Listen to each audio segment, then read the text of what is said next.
लक्ष्य चाहे कितना भी मुश्किल क्यों न हो, अगर मन में है जुनून और जज्बा तो वो लक्ष्य आपको 101% मिलेगा।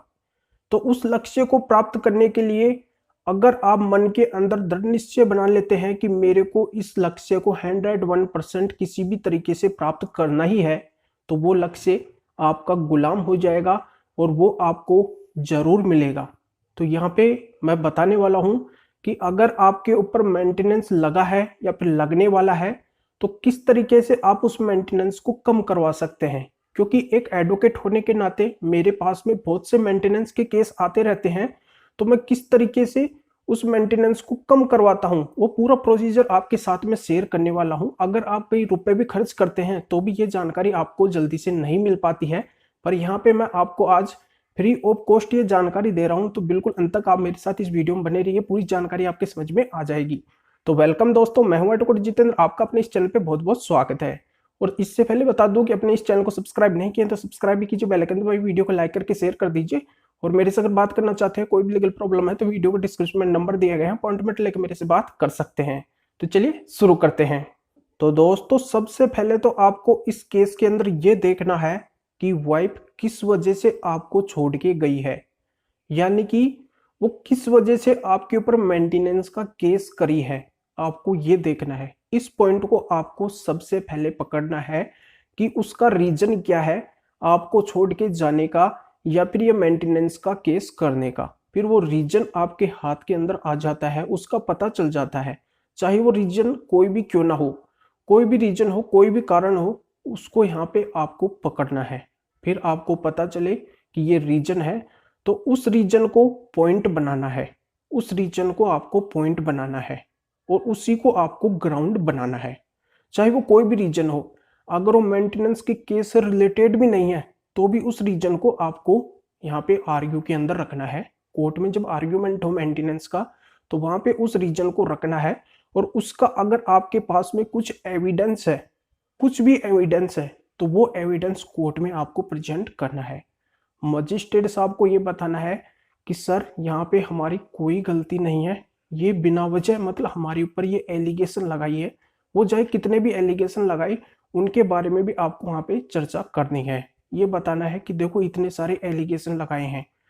तो यहाँ पे ये देखा जाएगा मजिस्ट्रेट साहब द्वारा कि यहाँ पे हस्बैंड की कोई गलती नहीं है, हस्बैंड की कोई गलती नहीं है। अगर वाइफ की गलती है वहाँ पे तो उस पॉइंट को यहाँ पे नोट किया जाएगा, उस पॉइंट को नोट किया जाएगा। क्योंकि हस्बैंड के ऊपर मेंटेनेंस क्यों लग रहा है, हस्बैंड के ऊपर मेंटेनेंस एक वाइफ की गलती की वजह से ही तो लग रहा है। क्योंकि हस्बैंड की तो यहाँ पे कोई गलती नहीं है, हस्बैंड तो उसको रखना चाहता है और पहले भी रख रहा था। पर यहाँ पे वाइफ की खुद की गलती की वजह से वो खुद ही छोड़ के गई है और यहाँ पे उसकी गलती की वजह से ही उसने ही जानबूझ के हस्बैंड के ऊपर विभिन्न प्रकार के केस किए हैं, साथ में मेंटेनेंस का केस भी करी है। तो यहाँ पे उसकी गलती की सजा हस्बैंड क्यों भुगते, हस्बैंड क्यों भुगते? क्योंकि हस्बैंड तो उसको पहले भी अच्छी तरीके से रख रहा था, उसका जितना भी मेंटेनेंस है, उसका जितना भी भरण पोषण है वो हस्बैंड कर रहा था अपने पास रखते हुए। तो एक वाइफ का कर्तव्य रहता है कि वो हस्बैंड के साथ में अंत तक रहे।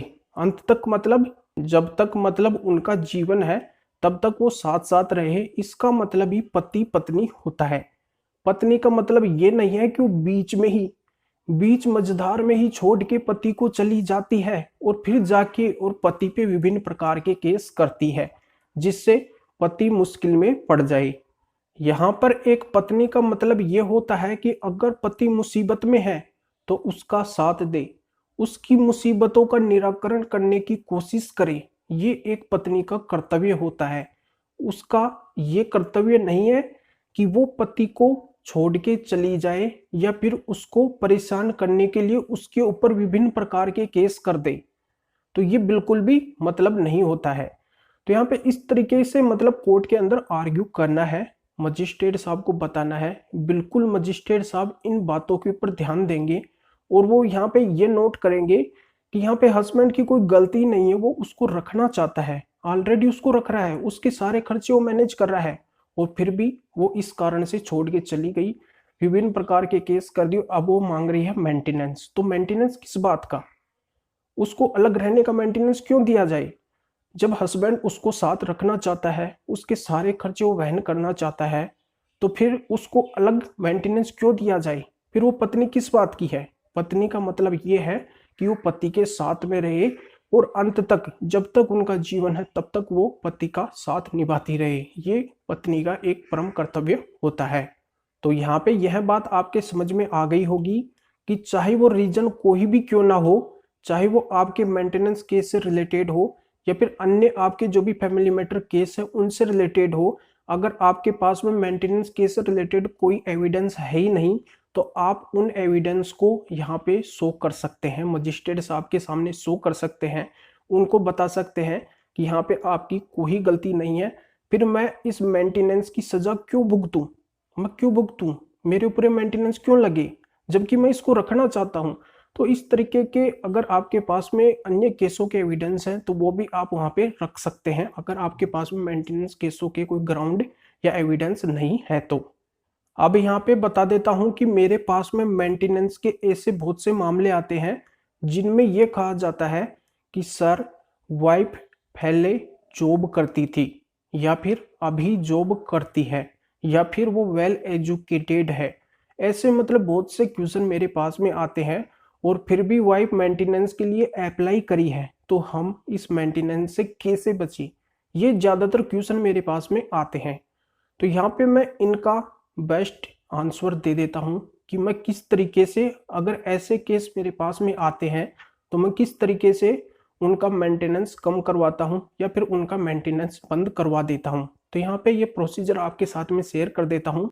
सबसे पहले तो इसमें यह बता देता हूँ कि अगर वाइफ पहले वर्किंग थी, पहले जॉब करती थी और वो मेंटेनेंस लेने के लिए अगर जॉब छोड़ दी है या फिर उसकी जॉब वो जानबूझ के छोड़ी है, अगर उसने ऐसा किया है या फिर वो अभी जॉब के ऊपर है या फिर वो जॉब लग सकती है, तो यहाँ पे आपको क्या करना है कि इस सिचुएशन में अगर उसकी जॉब के आपके पास में कुछ एविडेंस नहीं है कि आप कोर्ट के अंदर प्रेजेंट कर सके, कोर्ट को बता सके कि ये पहले इस कंपनी में इस तरीके से जॉब करती थी, अब नहीं करती है, या फिर जॉब करती है अभी करती है, इसके मतलब आपके पास में कुछ एविडेंस नहीं है, आपको वो एविडेंस नहीं मिल रहे हैं, तो आप कोर्ट को बता सकते हैं, आइडिया वहाँ पे दे सकते हैं, ये वहाँ पे शो कर सकते हैं कि इस कंपनी में जॉब कर रही है। फिर वो क्या है कि कोर्ट का काम हो जाएगा वहाँ से एविडेंस लाने का, कोर्ट का ऑर्डर वहाँ पे जाएगा और उससे उसके जो भी एविडेंस है जहाँ पे वो पहले वर्किंग करती थी वो भी वहाँ के जो भी एविडेंस है वो वहाँ पे आ जाएंगे, कोर्ट के ऑर्डर से आएंगे।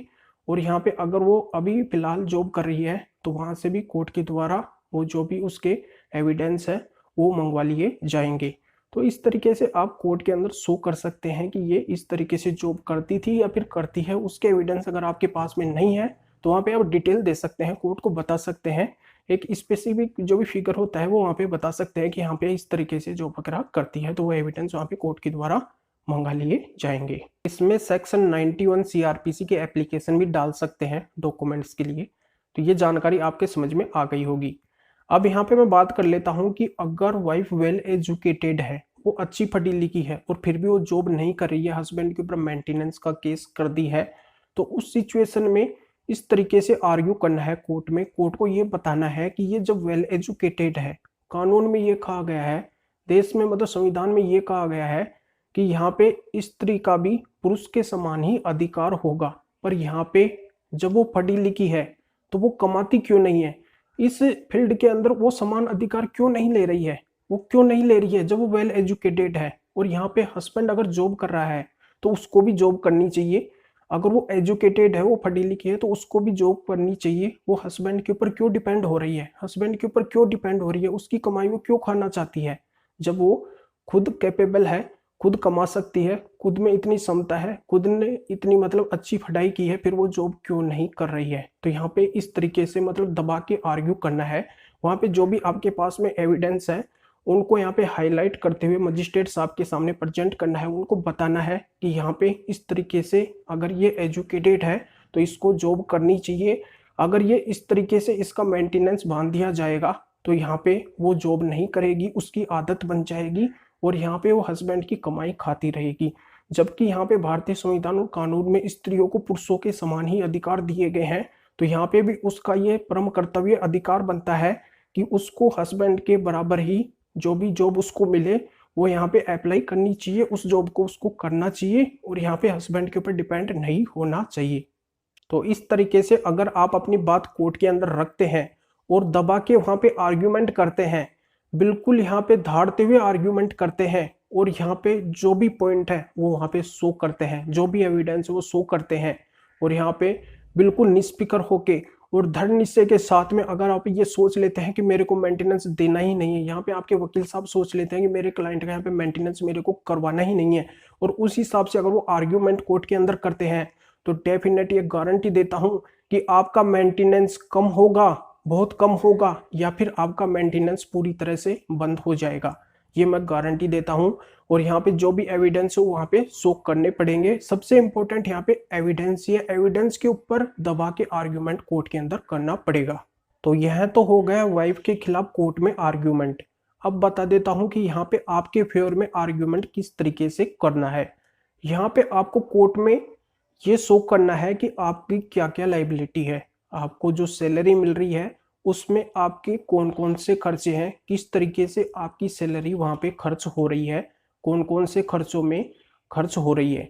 अगर आपके ऊपर कोई डिपेंड है, जैसे आपके माता पिता डिपेंड है और यहाँ पे अगर उनके मतलब कुछ भगवान ना करे ऐसा कुछ हो, पर फिर भी अगर कुछ मतलब बीमारी, हारी बीमारी मतलब कुछ भी है, तो वहाँ पे उसमें कितने पैसे खर्च हो रहे हैं, आपके मतलब ऐसा कुछ बीमारी वगैरह है तो उसमें कितने पैसे खर्च हो रहे हैं, तो यहाँ पे वो भी क्या स्पेसिफिक फिगर वहाँ पे देना है।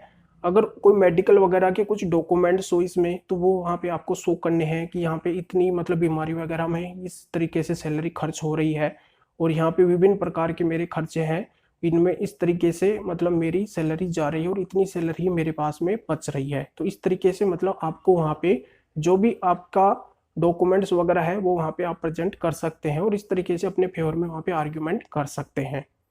अब इसमें सबसे इम्पोर्टेंट पॉइंट यह भी आता है कि अगर आपकी वाइफ आपको बिना वजह छोड़ के गई है और उसको लाने के लिए आपने तमाम प्रयत्न किए हैं, तमाम कोशिश की है, समाज के थ्रू भी आप उसको लाने की कोशिश करे हैं, कुछ नोटिस वगैरह भी आप उसके पास में भेजे हैं, सेक्शन 9 का केस भी करे हैं, या फिर आपने मतलब कॉल वगैरह उसके पास में किया है, उसके घर वालों यानी मायके वालों के पास में किया है, उनको समझाने की आपने पूरी कोशिश की है कि आ जा यहाँ पे रह ले, मैं यहाँ पे तेरे साथ में खुशी खुशी रहना चाहता हूँ। इस तरीके से मतलब आपने तमाम कोशिश की है और फिर भी अगर वो नहीं आ रही है और इसके आपके पास में अगर डॉक्यूमेंट्स है तो यहाँ पे आप कोर्ट के सामने प्रेजेंट उन डॉक्यूमेंट्स को कर सकते हैं, कोर्ट को बता सकते हैं कि यहाँ पे देखो हमारी इसमें कोई गलती नहीं है। तो बिल्कुल वहाँ पे कोर्ट के द्वारा इस पॉइंट को नोट किया जाएगा, देखा जाएगा कि यहाँ पे आपकी कोई गलती नहीं है, तो आपका मेंटेनेंस कम कर दिया जाएगा या फिर बंद कर दिया जाएगा। तो यहाँ पे मैं क्लियर कर देता हूँ कि बहुत से कोर्टों के अंदर ये मेंटेनेंस का प्रोसीजर 1/3 होता है,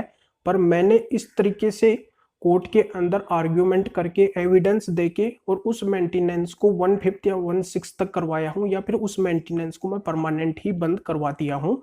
तो यहाँ पे इस तरीके से आपको भी करना है। तो पूरी जानकारी आपके समझ में आ गई होगी तो वीडियो को लाइक करके शेयर कर दीजिए, और अभी भी अगर कोई जानकारी समझ में नहीं आई हो तो वीडियो के डिस्क्रिप्शन में नंबर दिए गए हैं, पॉइंट पर लेके मेरे से बात कर सकते हैं। तो फिर आगे मिलेंगे आपसे नए वीडियो नए टॉपिक के साथ में। आप सभी का बहुत बहुत धन्यवाद।